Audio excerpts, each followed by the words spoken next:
Okay, Chiefs Kingdom, we're here. Your Arrowhead Pride Draft Team is here. We've been covering the draft this entire night. Been following us on Twitter. Make sure you're following the Arrowhead Pride Draft blog, the live blog. But we are live on your YouTube, Facebook, and Twitter feed right now because the Chiefs are on the clock. They have traded up with the Patriots to pick number 21, and we are currently watching them as ESPN says the pick is in. So we could be getting this pick at any moment. You will be getting our live reaction. I'm Ron Kopp Jr., the lead analyst. I got Jared Sapp with me, Rocky Magana, and Matt Stagner, senior contributor. And now we got Talon Graff joining us as well. We got the whole team here. Everyone breaking down the draft for you. Interesting one. Keeps on the clock, guys. By the way, go ahead. 29, 94, and 121. 94 and 121. Okay. So you lose it. So the 94 is the third, and the 121 is the fourth. Well, I'm perfectly fine with that compensation. What do you think? 100%. I think so, and I mean, obviously, we'll see who the player is, but I think that's very reasonable to trade up for a guy. We think it might be Jermaine Johnson, obviously a guy that. Oh no, Jared, who are you thinking? Make the prediction. Unless Twitter's wrong, Oh, no. I've seen it. I don't want to be a spoiler. Do you guys want no spoil. Let's not spoil it. Let's all talk it out real quick. Let's all get takes out. Talon, you just joined. Who would you want it to be? Let's just say who do we want it to be? I won't be mad at Johnson. I know he's probably the hot topic. He's probably the hottest name that everybody, if they do trade up, or since they did trade up, that's what everyone assumes it is. But everybody assumed it was like Deshaun Watson, and I have a feeling it's not going to be Jermaine Johnson this time around either. But I don't know. I don't really know who I want it to be. I know who I don't want it to be. That's for sure. Yeah, other takes on who you want it to be? Tremendous value at this point. He's a great fit for Spagnuolo as well, but it's not him. It's not him. We have gotten the word from the boss man. He has made it official, and I haven't seen it on my TV yet, but it looks like the Chiefs are taking Washington cornerback Trent McDuffie, a guy that has been graded, maybe to go earlier in the draft, maybe a top 15-ish pick. A lot of people have him as the third cornerback ranked. I have him as my third cornerback in the draft. And he is now a Chief. Trent McDuffie. We finally see the Chiefs invest high in cornerback. How crazy is that? We've never seen them pick cornerback with Brett Veach as a GM higher than a fourth-round pick. Now we're trading up for one. So that kind of throws off what we thought about Brett Veach. All right, guys, we need instant reactions. What do we think of the Chiefs taking Trent McDuffie? Go ahead. I love it. Be aggressive. I love how he was, it's been a critique of Veach and how he didn't go after the cornerbacks. Well, he just went after one. So I'll be eager to see what they move, for the slot. Are they going to move Snead inside? Are they going to use Fenton? Maybe Bake. But I'm excited. I think they got a good outside corner. McDuffie's come from a really well-coached defensive staff at Washington. So, yeah, I'm excited. They got a good guy. Keep going. Let's get the takes off. What do we think? I mean, Washington is defensive back U. I thought McDuffie was the second best defensive back in the draft behind Sauce Gardner. Obviously, I wanted Jermaine Johnson here, but you don't always get what you want. It's not a bad – for the compensation we gave up, I think it's a pretty good move, especially with AFC West kind of being a pass-centric division. Now, you got to be able to – you got to have the biggest gun in Mahomes, but you also got to be able to, counter and stop the other guys. So I know in the AP Dream Draft, we ended up taking Kyler Gordon. Now, for those who are aware of both and kind of have takes on both, I mean, is McDuffie the better corner? Are we liking McDuffie over Kyler Gordon? Because it seemed like we all kind of came to a consensus that we did like Kyler Gordon as a pick. What do we think? I definitely think he's better, and McDuffie? Definitely. Well, good. And right now, I mean, the secondary, I'm still scared to death about edge, but your secondary looks really strong now. I mean, you've got three legitimate playmakers there in McDuffie, Snead, and Reed. Stags, were you surprised to see them go corner here? I know it's kind of a position we've all kind of said they don't like to invest in. They go corner here before edge, which is a super important position, receiver, which is a super important position. All those positions. What are you thinking about them going corner? everybody agrees those are the three positions, right? It's edge, it's receiver, it's corner. Those are the three positions they had to get at some point early in this draft. I'm definitely surprised to see corner being the first of those three being addressed. I'm definitely surprised that they felt the need to trade up to get a corner. Obviously, it's a player that probably should have gone a little bit earlier. So, we'll take it. It is surprising to me. Makes you wonder what they see about the rest of the board falling and where they think they can get their edge. Because Jermaine Johnson's really the last of the edges that I would have been super excited about trading up for anyway. So maybe it is Ebikide at 30 now that they still have that pick. And then maybe they're waiting for wide receiver. Everybody thought they were going up for wide receiver. Right. After that run that happened earlier on, though, you had to think that was going to be off the table and that they were going to wait and get their guy later. So let's refresh whoever's watching with us. Trent McDuffie, the cornerback from Washington, is the Kansas City Chiefs selection at number 21. The draft compensation, let's make sure we get this correct. So they gave up the number 94 and 135. Is that correct, Jared? I'm going to rely on Jared. And 29. And 20. Oh, yeah, of course. Yes. To move up. And did they get anything back, or did they just get the first rounder? Looks like they just got the Patriots pick at 21. All right. Well, that's what it takes, man. That's what you have the extra draft capital for, right? You have this extra stuff. You're not going to make 12 picks. We've talked about it the entire week. We talked about it the entire process since they traded away Tyreek Hill. You're not going to use all these picks. You got to use them. Go get guys you want. This is obviously someone they wanted, someone they've been targeting. And Brett Veach has always kind of said, right, the cornerback position, he hasn't picked it highly. He's always kind of said, oh, it's the value, right? The value's never been there.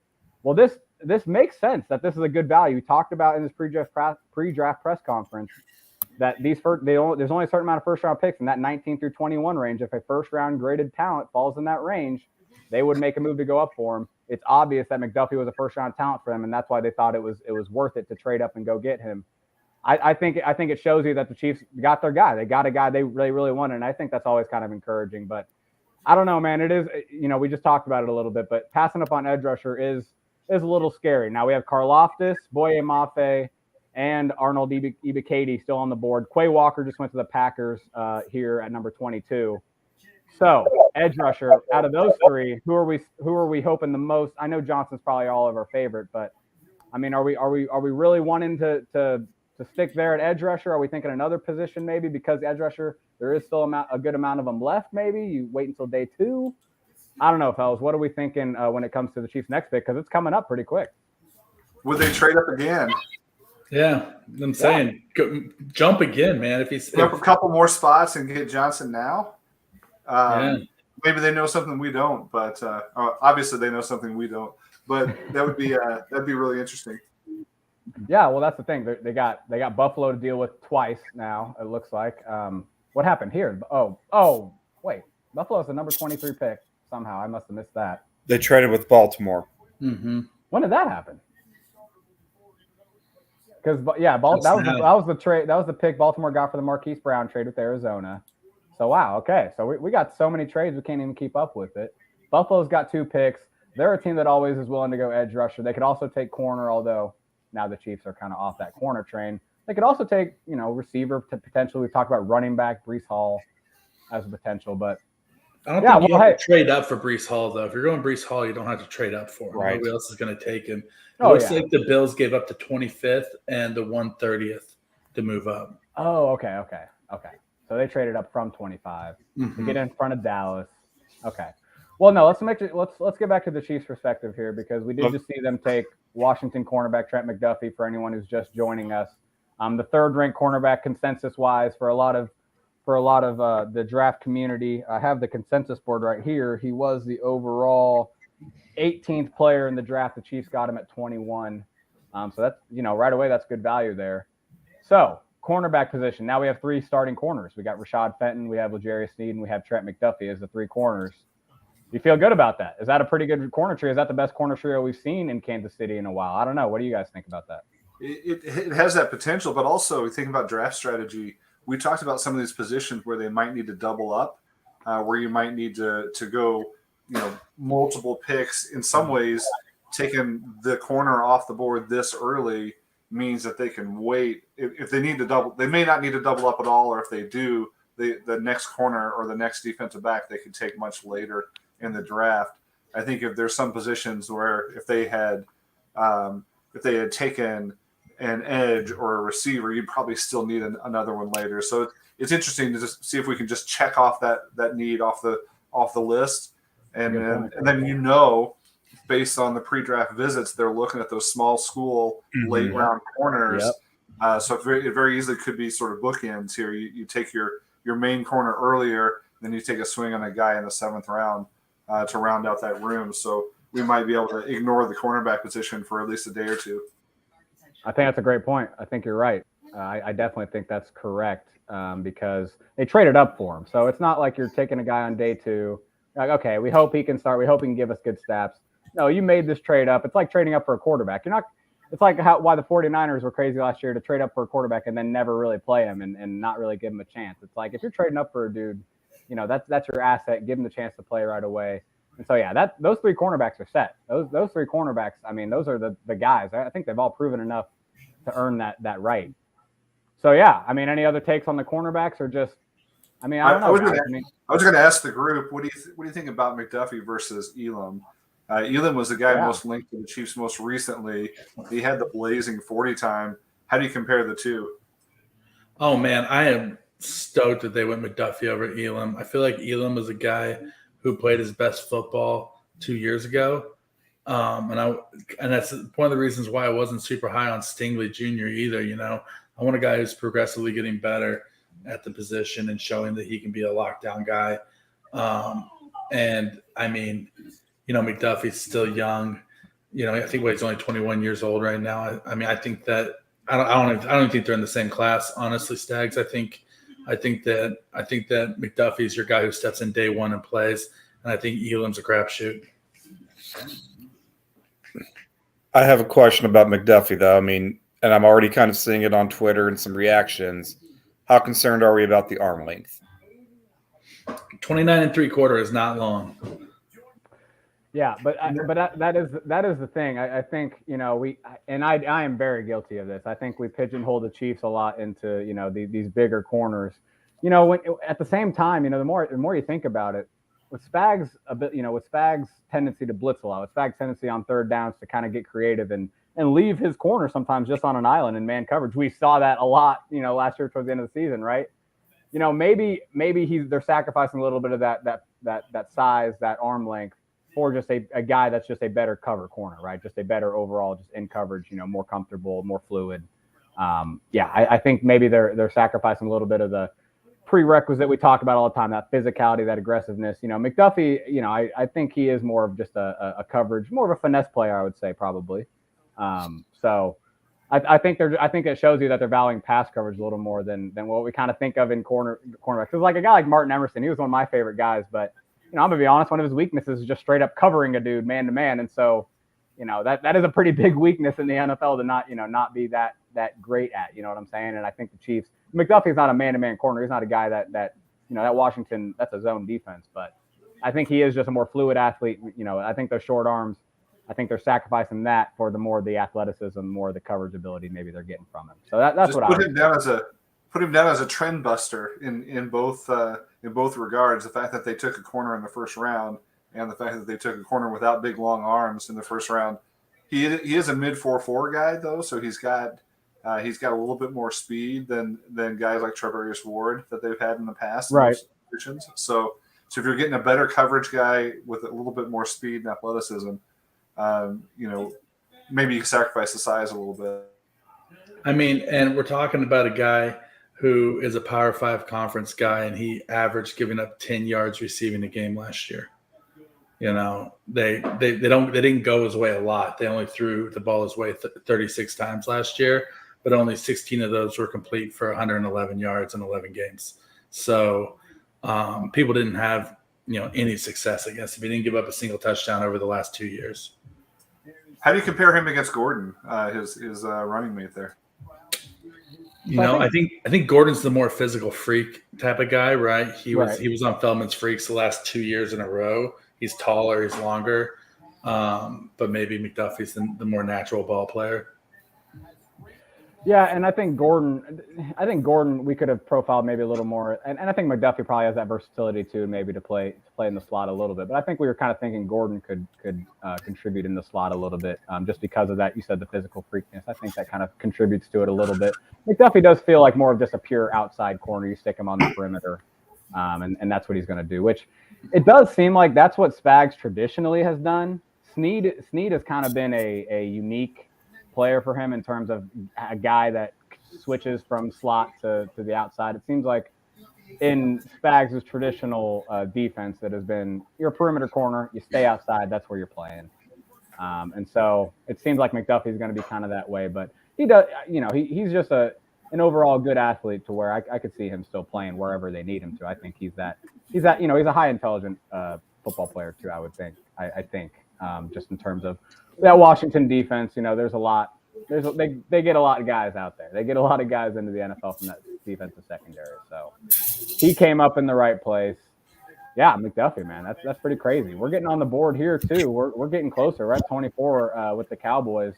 Mm-hmm. Did I miss anything, fellas? Is there any pick that I know? Elam went next. That's my guy. So it's okay. It's okay. As we just discussed, yeah. There's now the corner run goes. Yeah, we might have set it off. Maybe a little bit. Because Andrew Booth Jr. is another guy that we could see maybe go. Watch the Cowboys for a cornerback here because one of their cornerbacks that drafted last year's career might be over. Yeah. True. Okay, let's get grades on this pick. Let's do it. That's what we're here for. Instant reaction. We're just throwing out grades because that is what we do on arrowheadpride.com. I'm gonna give this pick a B. I'm just gonna give it a B. I like addressing a starting position in the first round. Let's not, there's no reason to take a swing on a long-term project that's not going to start right away in the first round. In this instance, let's go take a starter. They did that. I like that. Improve the defense for sure. With the other positions on the board, with the other prospects on the board, and maybe they're playing this right. Maybe they're going to get their guy at 29, and I'm gonna feel better, or 30, I should say. I'm gonna feel better, but I'll say B. I like McDuffie, but I would have rather have seen the edge rusher go off. Grades.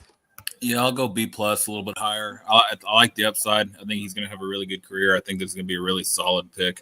I think we'll look back on this and be like, yeah, that was the right move. I just think he's going to be productive for the defense for a long time. Now, granted, the trade, some might say they gave up a little bit too much to move up the 8 spots, but I think it was worth it. You go get your guy. When you see your guy there, you go get it. Obviously we thought maybe Jermaine Johnson was the guy, but hey, in Veach we trust. So if we're gonna claim that, we gotta preach it, baby. We gotta live it. Who's next? Who's got a grade? I mean, I'm gonna go B plus as well. I think I like the player. It's position of need. Obviously, there's other guys. I like the depth at cornerback a little bit more than I like the depth at other positions in this draft. So maybe I wouldn't have gone cornerback as the first position taken off the board. But if you're going to go cornerback, then there wasn't a better guy to take at that position, I don't think. And so it's a solid B plus for me. Sags? Yeah, I mean, I'll give it a B. I think that's. Tell you what, I'll go B plus. Not to be with the crowd, but I do think you got a solid starter from day one. You're knocking off a position in need. Again, you're busting some trends and going ahead and investing in cornerback for once. And this is one position where they can sort of look ahead and move forward with the rest of their draft.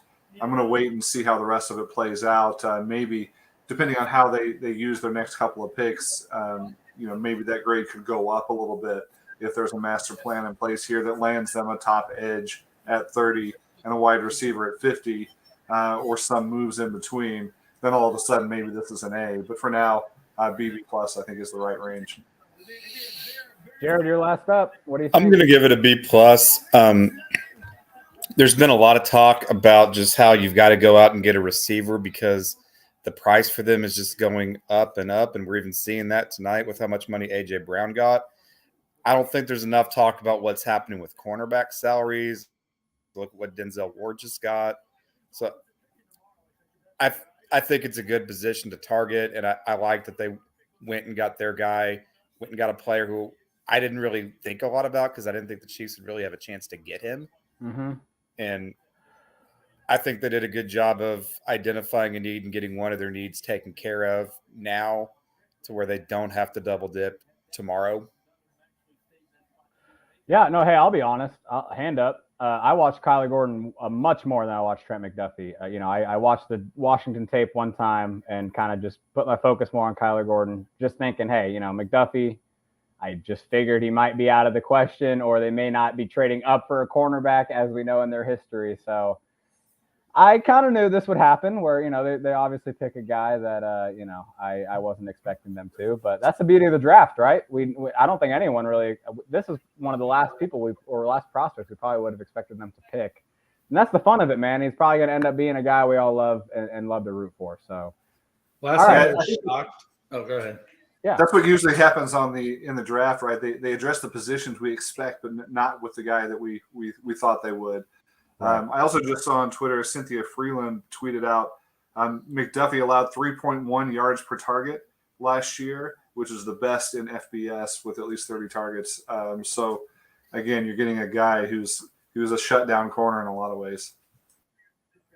Yeah, no, I really think people have really. I mean, some people rate him, as one of a higher prospect than the two that went, at the very top of the class, which that could be a stretch for sure, but. He was up there for a reason. I looked at them as kind of a three, kind of a top. Well, I should say the top two was a tier by itself. But fellas, we have any more takes on this before we get out of here and kind of regroup and try to get back out on the live stream for the next pick? We might as well stay on. The Cowboys just took Tyler Smith, offensive lineman. So this thing's moving hearing right it all day. along. What's that? I've been hearing that all day on Dallas Fort Worth radio. That was the guy? That's who they were going to end up with because they didn't think the board was going to fall their way, which it didn't. There you go. Yep, just a few more picks till the Chiefs are back again. But final thoughts, Ron? Yeah, no, I think. Did we go into John Dixon's tweet about the trade value? Go for it, please. So according to John Dixon at Arrowhead Funds, our esteemed deputy editor of the site, on any chart that you're looking at, the Chiefs actually gained. On the Jimmy Johnson chart, the Chiefs gained 16 points. And on the Rich Hill chart, they gained 8 points. And on Fitzgerald Spielberger, they gained 1105. So we do need to consider that when we start seeing a lot of takes that they gave up 3 picks to get 1 pick. Good to know. Yeah. It's good to know. No, the draft compensation is going to be important. It's not going to be the last time we see trades happen tonight. It's definitely not, or I shouldn't say tonight, but just in the draft in general, this draft weekend. It could be the last time we see it tonight, but yeah, we don't know yet. We will see. So yeah, we're gonna hop back on the live stream. Make sure you circle back with us when the Chiefs pick next. But yeah, for the lead analyst, Ron Cobb Jr., for the rest of the crew here, appreciate you watching and stay tuned in. We will be with the pick here in a second.